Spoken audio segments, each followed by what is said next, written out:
प्रणाम। किसी ने पूछा कि क्या भगवान कृष्ण उड़ सकते थे? फिर किसी ने कहा वो तो छोटी उंगली पे पर्वत उठा लेते थे। फिर किसी ने कहा कि उनके सुदर्शन चक्र से उन्होंने सूर्य को ढक दिया। वो जो चाहे वो कर सकते थे। इसे अलंकार कहते हैं। अतिशयोक्ति अन्योक्ति। वेद व्यास ने पुराणों को और इतिहास को लिखा ही इस स्वरूप में है ताकि मूर्ख मनुष्य कभी उसे समझ पाए ही ना। और ये कलयुग है। कलयुग में भैरव विज्ञान तंत्र से लेके एक एक सिद्धि पे मंत्र कवच है। ये शंकर के किए हुए कार्य हैं। अगर कुछ कहना है तो महादेव को जाके बोलें, क्योंकि आपके कलयुग में आप सब मनुष्य तंत्र का दुरुपयोग करने वाले थे। तो तंत्र सिद्धि सिर्फ निर्गुणी, जो संसार से परे हैं, जो मोह माया से परे हैं, सिर्फ उन्हीं का दास बन पाई। और तंत्र सिद्धि शंकर ने भैरव विज्ञान तंत्र के रूप में सप्तऋषियों को दी। तो सभी सप्तऋषि और उनके शिक्षक, वंशज, शिष्य, सभी के पास वो सिद्धियाँ आई। लेकिन अब अगर आप कहो कि अच्छा उड़ के दिखा, पानी पे चल के दिखा, you people are seriously stupid. You cannot go against the laws of physics. ये जो प्रकृति के नियम है, पंच महाभूतों से आप धरती पे चिपके हुए हो गुरुत्वाकर्षण से, तो आप उड़ के ये सूर्य मंडल में घूमने इस शरीर के साथ तो जाओगे नहीं। तो असली सिद्धि क्या है?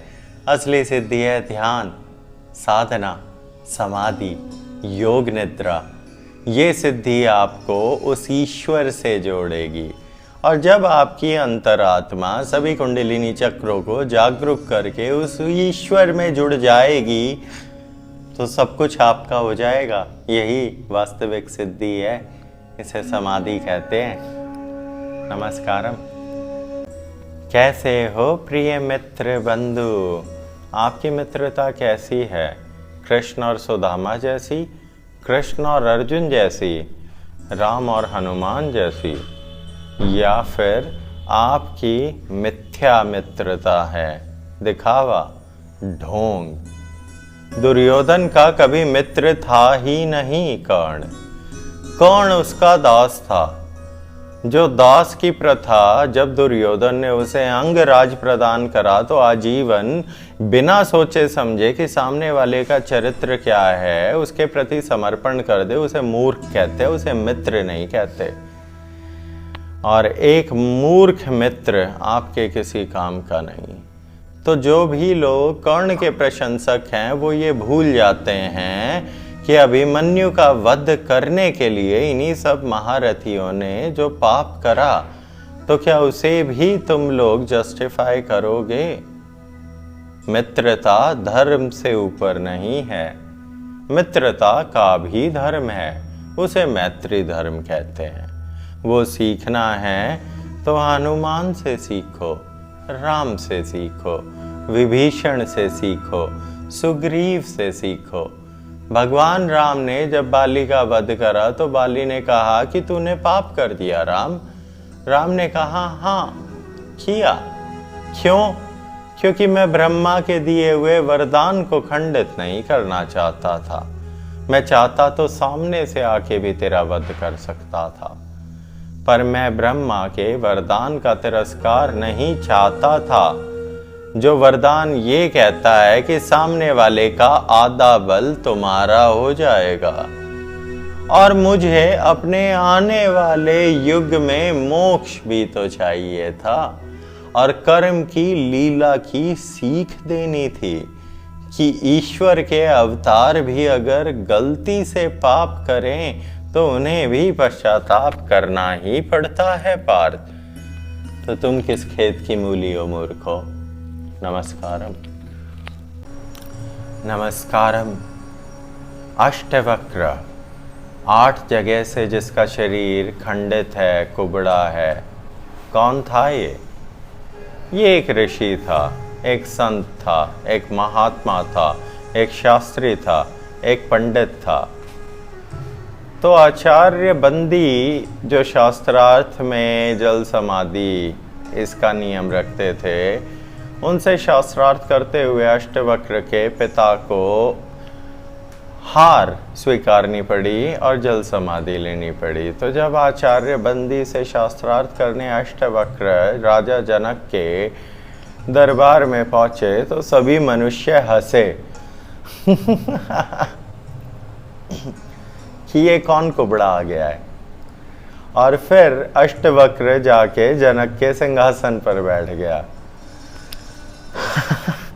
फिर लोग हंसे कि ये कुबड़ा राजा के समान अपने आप को समझ रहा है। तो अष्टवक्रा फिर बहुत जोर जोर से हंसने लगा और अष्टवक्र ने कहा कि मूर्ख तो तुम सब हो जो अभी तक परिचय शरीर से ही ले रहा है। मेरा परिचय ये शरीर कभी था ही नहीं। मैं सिर्फ एक जागरूक आत्मा हूँ।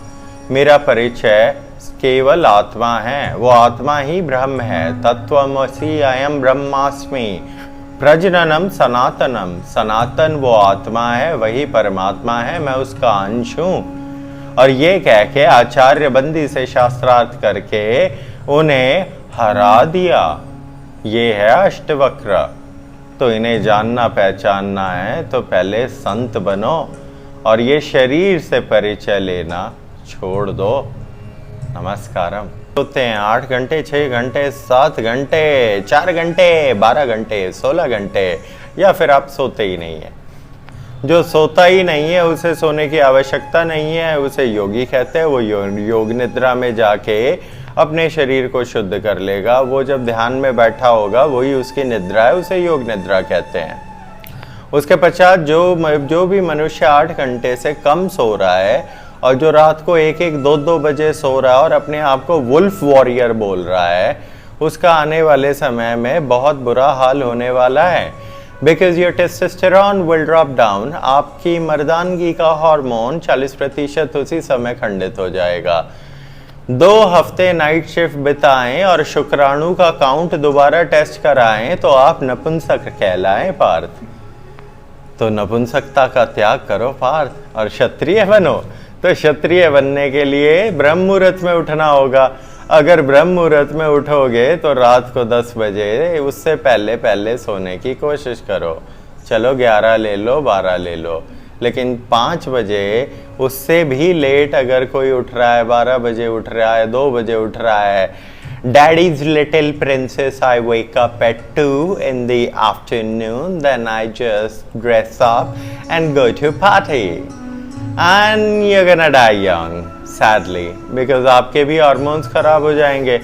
फिर माँ ना बन पाना, PCOD हो जाना, डिप्रेशन हो जाना, ये सारी चीज़ें जुड़ी हुई हैं। तो सभी लोग योगा करें। योग करेंगे, सही समय पे सोएंगे तो इम्यूनिटी अच्छी होगी। तो इस तरीके से आप कितने घंटे सोना चाहते हैं तो विचार आप करें और सुने। जो 8 घंटे से ज़्यादा सोएगा वो भी मृत्यु प्राप्त करेगा। ज़्यादा सोने से भी your all time mortality increases, your life expectancy decreases। अंग्रेजी को साइड में करते हैं, ये सिर्फ शो ऑफ के लिए यूज़ करते हैं हम। अगर आप बहुत ज़्यादा सोते हैं 12-12, 15-15 घंटे तो भी तो आपकी मृत्यु ज़्यादा होगी और जल्दी होगी। क्यों? Because of the lack of functioning of hormones in your body.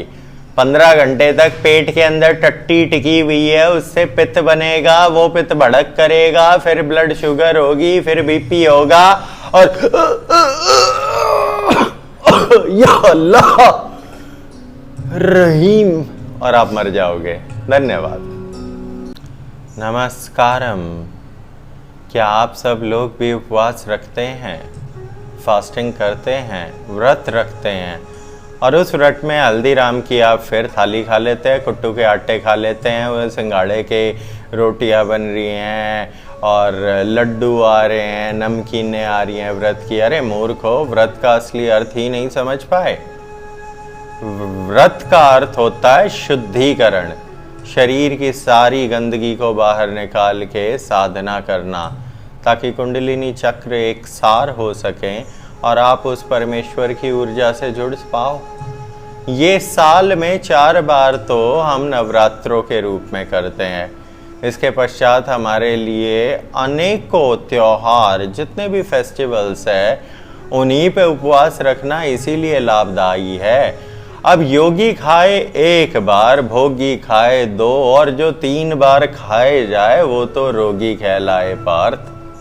तो आप क्या हो, रोगी, भोगी या योगी? और जो ब्रह्म योगी वो खाए ही ना, उसे जरूरत ही नहीं खाने की। हमारे स्वयं के परिजन पूछते फिरते हैं कि क्या वो कुछ नहीं खाता, उसके घर में गैस जलती है नहीं जलती है, दूध वाले से पूछना, इनसे उनसे। अरे मूर्खो, जो ब्रह्म योग तक पहुंच गया उस मनुष्य को खाने पीने की आवश्यकता नहीं। खाने पीने की आवश्यकता भोगियों को है, रोगियों को है। योगी प्रसाद के रूप में 1 बार खाता है, जिससे योगी साधना कर पाए, उसका शरीर शुद्ध हो। और वो क्या खाता है?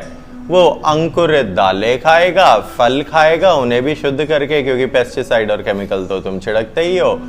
अगर 4 पैसे है तो थोड़े ड्राई फ्रूट हो जाए, ना है तो दालें, चने, मूंगफलियाँ, ये सब भिगो के लाभदायी यूज में लिए जाएं। साथ ही साथ जो सस्ती मौसम की सब्जी हो, उस सब्जी को आयुर्वेद के नियमों के अनुसार ऋतुचार्या में बनाएं, पकाएं और खाएं। आपके शरीर को पोषण प्राप्त हो जाएगा। धन्यवाद। सलाम वालेकुम, वेलकम। कैसे हैं आप सब? और वेलकम बिग बॉस में। मैं हूँ, समझ ही गए होगे जिसकी बात कर रहे हैं। मैं लोगों पे गाड़ियाँ चढ़ा देता हूँ और मैं काले हिरन मारने का शौकीन हूँ। मुझे झगड़े करने होते हैं और फिर मैं कहता हूँ मैं दाऊद को फ़ोन कर दूंगा। 2 मुक्के में बेहोश भी हो जाता हूँ। मैं ही हूँ असली गुंडा। आऊँ क्या आऊँ क्या। हाँ, हम हैं सलमान खान। आइए, आपका स्वागत है बिग बॉस में। बिग बॉस के घर के अंदर चलते हैं। इस घर के अंदर आपको वो सभी गंदगी और घिनौनेपन के कीड़े मिलेंगे जो फेम के लिए आके समग्र सनातन संस्कृति का वहां तिरस्कार करेंगे। वहां पे हिंदू कन्याओं को मुस्लिमों के साथ एक बेड पे बेड पार्टनर बनाए जा रहे हैं, झूठे झगड़े करवाए जा रहे हैं। You people have seriously no idea about it. It's all scripted. वो सब कुछ पहले से स्क्रिप्टेड है। झूठे झगड़े करवाने हैं, शादियां करवानी है, रिलीजियस सिंगर अनूप जलोटा को बुलाना है, फिर उसकी शादी करवानी है, बिकिनिया में लड़कियां उसके चारों तरफ नचानी है, पैमला एंडरसन बुलानी है, उसके बाद खली बुलाना है, उसके बाद सनी लियोन बुलानी है। तो आपकी बहन बेटियां पूछेंगी नहीं कि सनी लियोन कौन है? सनी लियोन एक पॉर्न स्टार है जो अपनी इज्जत और आबरू बेच के आज करोड़पति बन गई है, तुम लोगों की काम वासना की वजह से। ऐसे लोगों को रोल मॉडल बना के हर एक बाला कन्या लड़की को लगता है कि वो भी बिग बॉस में जाएगी और सीधी सेलिब्रिटी बन जाएगी।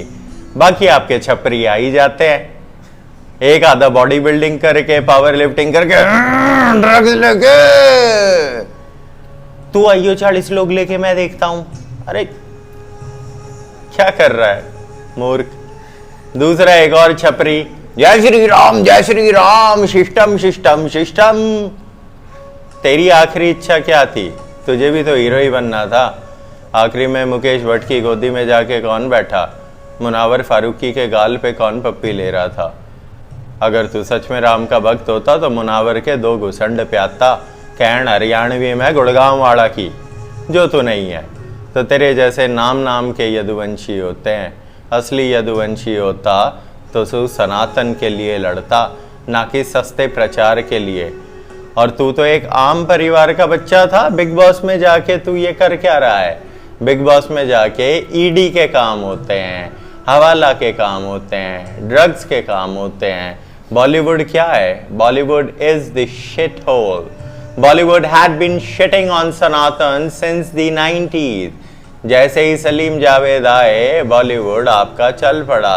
बॉलीवुड के अंदर हर तरीके की गंदगी को परोसा जाएगा और आप सब मूर्ख देखते जाओगे, देखते जाओगे, देखते जाओगे। 18 सीजन, 18 सालों से आप लोगों का, क्या कहें, आप शब्दों का तो प्रयोग कर नहीं सकते, आप लोगों का स्मार्ट बनाया जा रहा है। धन्यवाद।